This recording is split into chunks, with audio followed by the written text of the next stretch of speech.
Glass పట్టుకున్నప్పుడు చేతులు వణుకుతున్నాయా? అయితే ఈ వీడియో మీకోసమే. హాయ్ అండి, నేను మీ doctor Yamini, consultant neurologist, Yamini Neurocare, Pogathota, Nellore. చాలా మంది పేషెంట్స్ మేము గ్లాస్ పట్టుకున్నప్పుడు, పెన్ను పట్టుకున్నప్పుడు, ఏదైనా వస్తువులు పట్టుకున్నప్పుడు చేతులు వణుకుతా ఉన్నాయని చెప్తా ఉంటారు. ఇది పార్కిన్సన్ డిసీజ్కి సంబంధించిన వణుకుడు జబ్బా మేడం అని అడుగుతూ ఉంటారు. ఇది పార్కిన్సన్ డిసీజ్కి సంబంధించిన వణుకుడు జబ్బు కాదు. గ్లాస్ పట్టుకున్నప్పుడు చేతులు వణకటం అనే దాన్ని ఎసెన్షియల్ ట్రెమర్స్ అంటారు. పార్కిన్సన్ డిసీజ్లో చెయ్యి వణుకుడు అనేది మనం ఖాళీగా కూర్చున్నప్పుడు కూడా చెయ్యి వణుకుతూ ఉంటుంది. దీనికి దానికి చాలా తేడా ఉంది.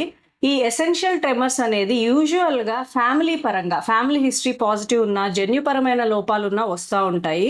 ఈ ఎసెన్షియల్ ట్రెమర్ అంటే గ్లాస్ పట్టుకున్నప్పుడు చెయ్యి వణుకుడు వస్తున్న వాళ్ళు యూజువల్గా ఏంటంటే ఎక్కువగా టెన్షన్ పడ్డప్పుడు ఈ వణుకుడు అనేది ఎక్కువయ్యే ఛాన్స్ ఉంటుంది. దీంతో పాటు వాళ్ళు థైరాయిడ్ టెస్ట్ అనేది ఖచ్చితంగా చేసుకోవాలి. లేదు ఆస్తమాకు సంబంధించిన ఏదైనా మెడిసిన్ వాడుతున్నా కూడా ఈ వణుకుడు జబ్బు అనేది ఎక్కువ అవుతూ ఉంటుంది. సో ఇలా ఎవరికైనా ఇబ్బందికరంగా ఎసెన్షియల్ ట్రెమర్ అనేది, వణుకుడు జబ్బు అనేది వస్తూ ఉంటే మీ న్యూరాలజిస్ట్ని కన్సల్ట్ అయ్యి ప్రాపర్గా టెస్ట్లు అనేవి చేసుకొని ట్రీట్మెంట్ తీసుకోండి. ఈ టిప్ని మీ ఫ్యామిలీ అండ్ ఫ్రెండ్స్కి షేర్ చేయండి. Thank you.